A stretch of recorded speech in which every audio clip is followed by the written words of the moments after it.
নমস্কার, দৈববাণী অ্যাস্ট্রোলজি বাংলায় আপনাদেরকে প্রত্যেককে স্বাগত জানাচ্ছি। আমি সৌরভ। মেষ রাশির জুন মাসের রাশিফল নিয়ে আলোচনা। 2024 সালের জুন মাস মেষ রাশির কেমন যাবে সেই নিয়ে ডিটেলস আলোচনা করব। ট্রানজিটগুলো দেখব। প্রথমে ট্রানজিট ওয়াইজ কী কী ফল পেতে হতে পারে সেটা নিয়ে আলোচনা করব। ইভেন্ট ওয়াইজ, ঘটনা ওয়াইজ, বিদ্যা, বিবাহ, চাকরি, কর্ম, লোন, অর্থনৈতিক ক্ষেত্র, সমস্ত বিষয়গুলো নিয়ে আলোচনা করব এবং পরিশেষে প্রতিকার নিয়েও কিছু ডিটেলস আলোচনা আপনাদের সাথে করব। অবশ্যই ভিডিওটা শেষ পর্যন্ত দেখবেন। ভালো লাগলে লাইক, শেয়ার, কমেন্ট করতে ভুলবেন না। আর অবশ্যই দৈববাণী অ্যাস্ট্রোলজি বাংলাকে আপনারা সাবস্ক্রাইবটা করে রাখুন, যাতে যখনই ভিডিও আসবে সেটা আপনাদের কাছে পৌঁছে যায়।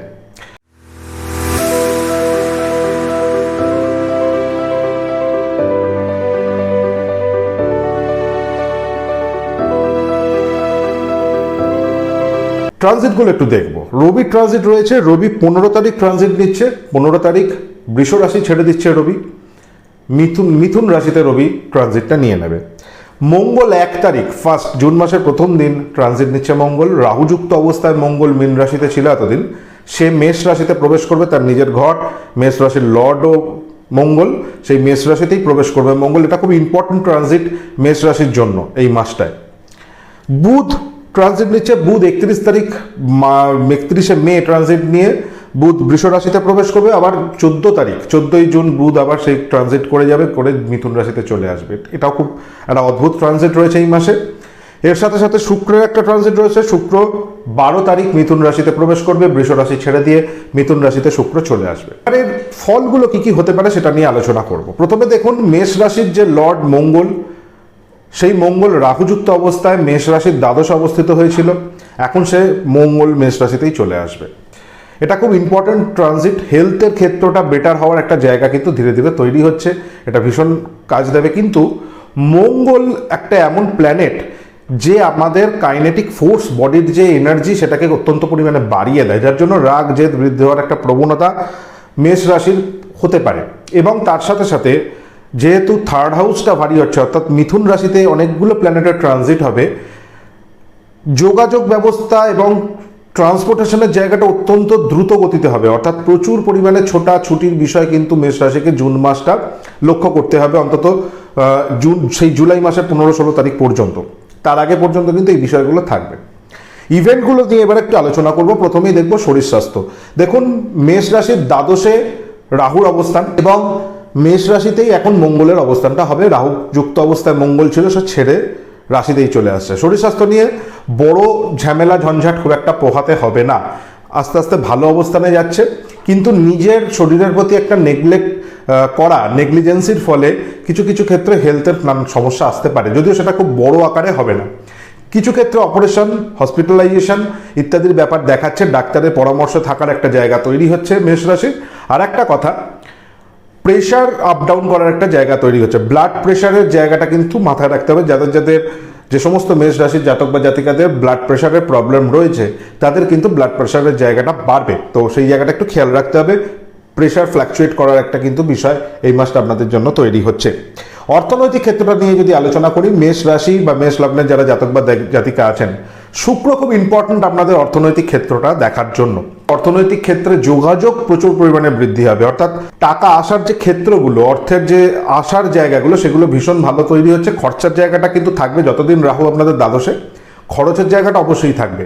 শনি একটা খুব ভালো পজিশনে রয়েছে, একাদশে শনি রয়েছে। আপনারা যতটা খাটবেন, পরিশ্রম করবেন, সেই অনুযায়ী অর্থ পাবেন। পরিশ্রম কম অথচ অর্থ প্রচুর আসবে, এটা কিন্তু মেষের এখনই হচ্ছে না। আর একটা ব্যাপার, শনি খুব ড্রাই প্ল্যানেট। খুব ইমোশনাল জায়গা থেকে অর্থ আগমন আপনাদের হবে না। আপনারা হার্ডকোর লেবার দেবেন, পরিশ্রম করবেন, খাটবেন, আপনারা অর্থ পাবেন। সুতরাং অর্থনৈতিক জায়গাটা খুব একটা নেগেটিভ নয়। কর্মের জায়গাটা নিয়ে যদি আলোচনা করি, কর্মক্ষেত্রটা খুব ইম্পর্টেন্ট মেষের এই মাসটা। কর্মকারক প্ল্যানেট শনি, সে একাদশে কুম্ভ রাশিতে অবস্থিত হয়ে থাকবে। কর্মক্ষেত্রটা ভীষণ পজিটিভ একটা ভাইবস দিয়ে যাবে। মকর রাশি মেষ রাশি সাপেক্ষে দশম ভাব। সেই মকর রাশিতে মঙ্গল তুঙ্গি হয়। এটা যারা টেকনিক্যালি অ্যাস্ট্রোলজি সম্পর্কে একটু জানেন তারা জানেন। মঙ্গল মেষ রাশির লর্ড, সে তার দশমে গিয়ে তুঙ্গি হয়। মেষ রাশির জাতক বা জাতিকা বা মেষ লগ্নের জাতক বা জাতিকা যত পরিশ্রম করবেন তত রেজাল্ট ভালো হবে। বিনা পরিশ্রমে মেষ রাশির জাতক বা জাতিকা ভালো রেজাল্ট করবে না, ভালো কাজকর্মের দিকে কিন্তু এগোতে পারবে না। প্রচণ্ড পরিমাণে খাটতে হবে, পরিশ্রম করতে হবে, তবে গিয়ে মেষ রাশি লাভবান হয় কর্মজগৎ থেকে। প্রথমেই চাকরি ক্ষেত্রটা নিয়ে আলোচনা করব। মেষ রাশি বা মেষ লগ্নের যারা জাতক বা জাতিকা আছেন, চাকরি ক্ষেত্রটা তাদের কেমন যাবে সেটা একটু দেখব। ষষ্ঠপতি হিসেবে বুধ, সে তৃতীয় আছে। চাকরির প্রচুর ভালো ভালো যোগাযোগ আসবে, নতুন চাকরির যোগাযোগ যেমন আসবে, পুরনো চাকরির জব ট্রান্সফারের ক্ষেত্রের জায়গাটাও ভীষণভাবে তৈরি হচ্ছে। পরিবর্তনের একটা ব্যাপার বারবার কিন্তু মেষকে এই সময় লক্ষ্য করতে হবে। সুতরাং চাকরি ক্ষেত্রে যোগাযোগ আসা আর চেঞ্জ হওয়া, পরিবর্তন হওয়া, ব্রাঞ্চ চেঞ্জ হওয়া, ট্রান্সফার হওয়া, এরিয়া চেঞ্জ হওয়া, এই জায়গাগুলো কিন্তু দেখাচ্ছে। সুতরাং চাকরি ক্ষেত্রটা অসুবিধাজনক নয়। ব্যবসার ক্ষেত্রটা নিয়ে যদি দেখি, এটাও খুব ভালো অবস্থানে যাচ্ছে। শুক্র ব্যবসার ক্ষেত্রে ভীষণ ইম্পর্টেন্ট প্ল্যানেট মেষ রাশির জন্য বা মেষ লগ্নের জন্য। সেই শুক্র থার্ড হাউসে যাচ্ছে, ব্যবসার যোগাযোগ তৈরি হওয়া, নতুন কানেক্টিভিটি তৈরি হওয়া, আপনাদের সেলসের পরিমাণ বাড়া, অর্থাৎ আপনারা প্রোডাক্ট কোনো একটা বিষয় আছে সেটাকে মার্কেটিং করা, পাবলিকলি যে আমাদের ছড়ানো, সেই ব্যাপারটা আপনাদের জন্য বেটার হবে।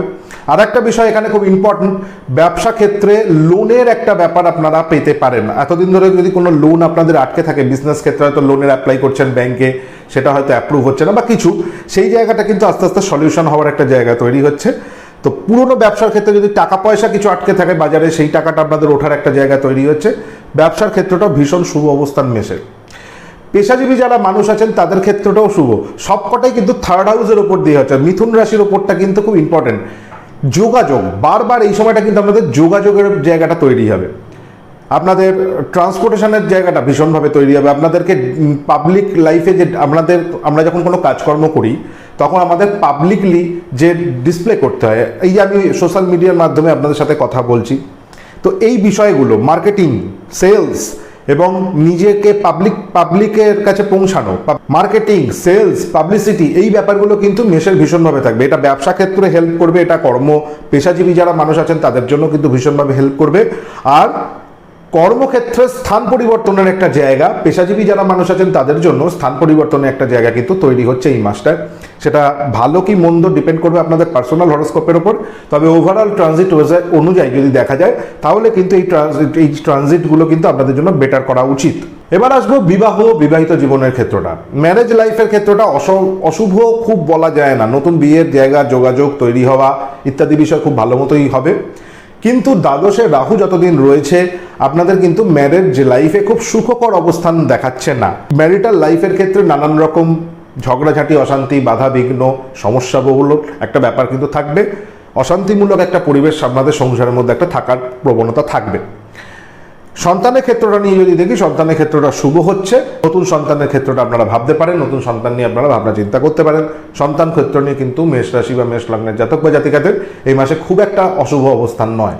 প্রপার্টি, স্থাবর এবং অস্থাবর প্রপার্টি, মঙ্গল নিজে স্থাবর প্রপার্টির কারক, ল্যান্ড, বিশেষত ল্যান্ড, জমি জায়গা ইত্যাদির কারক। সেই মঙ্গল রাশিতে অর্থাৎ মেষ রাশিতেই অবস্থিতটা হবে। তো প্রপার্টির ক্ষেত্রটা ভীষণ ইম্পর্টেন্ট। আর চন্দ্র এক্ষেত্রে খুব মেষ রাশির জন্য খুব ইম্পর্টেন্ট একটা প্ল্যানেট হয়ে যায় প্রপার্টি ক্ষেত্রে। পারিবারিক সূত্রে প্রপার্টি আসার ক্ষেত্রে একটা শুভ অবস্থান তৈরি হচ্ছে। অনেকদিন ধরে যদি কোনো প্রপার্টি বিষয়ে কোনো সমস্যা থেকে থাকে, সেই সমস্যা সলভ হওয়ার একটা জায়গা তৈরি হচ্ছে এই মাসে। আর কিছু কিছু ক্ষেত্রে আপনাদের নতুন প্রপার্টি যারা কিনছেন, নতুন প্রপার্টি কেনার ক্ষেত্রে একটা শুভ অবস্থান তৈরি হচ্ছে, যোগাযোগ তৈরি হচ্ছে। নতুন প্রপার্টি আপনাদের কিন্তু যোগাযোগ হবে। প্রপার্টি যারা সেল করতে চাইছেন তাদের ক্ষেত্রে কিছু বাধা বিঘ্নের সম্ভাবনা তৈরি হবে। ঠিকমতো দাম না পাওয়া, ঠিকমতো আপনারা যে দাম রাখতে চাইছেন, যেটা এক্সপেক্ট করছেন, সেরকম দাম হয়তো বাজার থেকে আপনারা পাচ্ছেন না। এই টাইপের সমস্যা মেষকে ফেস করতে হতে পারে। কিন্তু ওভারঅল প্রপার্টিগত ব্যাপারটা খুব অশুভ নয়। কিন্তু একটা ছোট পয়েন্ট এখানে বলে দিই, কোর্ট কাছারি, মামলা মোকদ্দমার জায়গা কিন্তু থাকবে। ডিসপিউটেড প্রপার্টি যদি আপনাদের কিছু থেকে থাকে, সেই জায়গাটা কিন্তু আপনাদের ট্রিগার করবে এই মাসে। মামলা মোকদ্দমা হওয়ার একটা জায়গা তৈরি হচ্ছে। কোর্ট কাছারির হস্তক্ষেপ আপনাদের জীবনে কিন্তু হতে চলেছে, বিশেষত প্রপার্টি রিলেটেড ব্যাপারে। অস্থাবর প্রপার্টির জায়গাটা শুভ অবস্থান। যারা 2 চাকা 4 চাকা কিনতে চাইছেন কিনতে পারেন, খুব একটা প্রবলেম নেই। 2 চাকা 4 চাকা যারা সেলও করতে চাইছেন তাদের ক্ষেত্রে খুব একটা অসুবিধা হওয়ার কথা নয় এই মাসটাতে। এডুকেশনের ক্ষেত্রটা নিয়ে আসবো। খুব ইম্পর্টেন্ট প্ল্যানেট বৃহস্পতি বৃষ রাশিতে আছে, মেষ রাশি সাপেক্ষে দ্বিতীয় ভাব। আপনাদের মেষ রাশির জাতক বা জাতিকা যারা রয়েছেন, আপনারা তাদের হায়ার এডুকেশনের জায়গাটা ভীষণ ভীষণ স্ট্রং হচ্ছে। অ্যাকুমুলেশন ক্যাপাসিটি বাড়বে, অর্থাৎ পড়াকে মনে রাখা, পড়াকে বোঝা, পড়াকে গ্র্যাব করা, এই ব্যাপারটা কিন্তু আপনাদের ভীষণভাবে বাড়বে। বাচ্চা যারা আছেন তাদের একটু খেলাধুলার জায়গা প্রবণতা বৃদ্ধি পাবে, স্পোর্টস অ্যাক্টিভিটি বৃদ্ধি পাবে, তার জন্য কিছুটা মনঃসংযোগের অভাব এবং কিছু কিছু ক্ষেত্রে পড়াশোনার একটু নেগলিজেন্সি, পড়াশোনার দিকে ধ্যান না দেওয়া বাচ্চাদের, এটা কিন্তু লক্ষ্য করা যাবে। কিন্তু হায়ার স্টাডিজের ক্ষেত্রে যারা বড় পড়াশোনা করছেন, উচ্চ স্তরে পড়াশোনা করছেন, তাদের জন্য কিন্তু খুব একটা অসুবিধাজনক নয়। বিশেষত যারা রিসার্চ ওরিয়েন্টেড স্টাডির মধ্যে আছেন তাদের জন্য অত্যন্ত শুভ অবস্থান। সুতরাং পড়াশোনার জায়গাটাও ভীষণভাবে শুভ একটা পজিশন হয়ে রয়েছে এই মাসটা। এগুলো গেল মোটামুটিভাবে আপনাদের কেমন যেতে পারে সেই নিয়ে। আমি আরও কয়েকটা বিষয় এখানে বলে রাখি। রাগ জেদ বৃদ্ধি হওয়ার একটা সম্ভাবনা কিন্তু বাড়বে মেষে। মাথা গরম হওয়ার প্রবণতা, শর্ট টেম্পার একটা হয়ে যাওয়া, এবং খুব শর্ট টেম্পারের জন্য না আমাদের কিছু কিছু ভুল ডিসিশন লাইফে হয়ে যায়, সেইটার দিকে কিন্তু বিশেষভাবে ধ্যান দিতে হবে মেষকে। অযথা ভুল ডিসিশন, রাগের মাথায় ভুল ডিসিশন নেওয়া এবং রেগে গিয়ে এমন কিছু কিছু কথা বলে ফেলা, সেই জায়গাটা আপনাদের কিন্তু সমস্যা বৃদ্ধি করতে পারে। সুতরাং রাগের জায়গাটা কন্ট্রোল রাখবেন, টেম্পারামেন্টের জায়গাটাকে কিন্তু কন্ট্রোল রাখতে হবে। আগুন, ইলেকট্রিসিটি ইত্যাদি ব্যাপারগুলো থেকে একটু সতর্কতা অবলম্বন করতে হবে এই মাসটা জুড়ে। আর একটা ব্যাপার, মাথায় এবং চোখে, চোখ, নাক, মুখ ইত্যাদি জায়গায় চোট আঘাত একটা লাগার সম্ভাবনা তৈরি হচ্ছে এই মাসটায়। আসবো প্রতিকার বিষয়ে। এই মাসটায় আপনারা সূর্যের মন্ত্র জপ করুন, রবির মন্ত্র জপ করুন, যেটা আপনাদের ভীষণভাবে উপকার করবে। রবির মন্ত্রকে আপনারা পাঠ করুন, স্ক্রিন দেখতে পাচ্ছেন 108 বার করে। প্রতিদিন সকালবেলা সূর্যের মন্ত্র পাঠ করুন, সূর্যদেবকে উপাসনা করুন, সূর্যদেবকে একটু অর্ঘ্য দিন, একটা লাল ফুল দিয়ে সূর্যদেবকে অর্ঘ্য দিন। এটাও আপনাদের জন্য কিন্তু ভীষণভাবে বেনিফিশিয়াল করবে। সমাজে প্রতিপত্তি আসা, আপনাদের নিজের ইগোকে কন্ট্রোলে রাখা, রাগ জেদকে কন্ট্রোল করা এবং বড়দের আশীর্বাদ পাওয়ার ক্ষেত্রেও কিন্তু ভীষণভাবে হেল্প করবে। সাপোর্ট সিস্টেম হিসেবে ভীষণভাবে আপনাদের হেল্প করবে এই সূর্যের মন্ত্র। এর সাথে সাথে এই মাসটা আপনারা হনুমানজির উপাসনা করুন, হনুমান চল্লিশা পাঠ করুন, হনুমানজির উপাসনা করুন। এই হনুমানজির উপাসনাটাও আপনাদের কিন্তু ভীষণভাবে আপনাদের লক্ষ্যে স্থির রাখার জায়গাটায় ভীষণভাবে হেল্প করবে। শরীরে কোনো রকম হেলথ রিলেটেড প্রবলেম থাকলে সেই জায়গাটাও কিন্তু হনুমানজির উপাসনার জন্য আপনাদের কিওর হওয়ার একটা সম্ভাবনা তৈরি হতে পারে, তো সেটা খেয়াল রাখবেন। আর অবশ্যই প্রবলেম বড় হলে নিচে দেওয়া ফোন নাম্বারগুলো রয়েছে, যোগাযোগ করুন। ভালো প্রফেশনাল অ্যাস্ট্রোলজারের কনসালটেশন নিয়ে জীবনটাকে কাটান। এটা হচ্ছে আপনাদের জন্য সবচেয়ে বেস্ট থেরাপি বা সবচেয়ে বেস্ট ডিসিশন হতে পারে লাইফে। তো ভালো অ্যাস্ট্রোলজার কনসালটেশনটা অবশ্যই নেবেন। আজকে বিদায় নেওয়ার পালা, দেখা হবে নেক্সট ভিডিওয়ে। ততক্ষণ পর্যন্ত ভালো থাকুন, সুস্থ থাকুন, ঈশ্বরের কাছেই কামনা করব। আর যেতে যেতে আরেকবার বলি, দৈববাণী অ্যাস্ট্রোলজি বাংলাকে আপনারা সাবস্ক্রাইবটা করে রাখুন, সঙ্গে নোটিফিকেশন বেল আইকনটি প্রেস করে দিন, যাতে যখনই ভিডিও আসে সেটা আপনাদের কাছে পৌঁছে যায়। আর অবশ্যই ভিডিওটা সম্পূর্ণ ভালো লাগলে লাইক, শেয়ার, কমেন্ট করতে ভুলবেন না। বিদায় নিলাম, নমস্কার।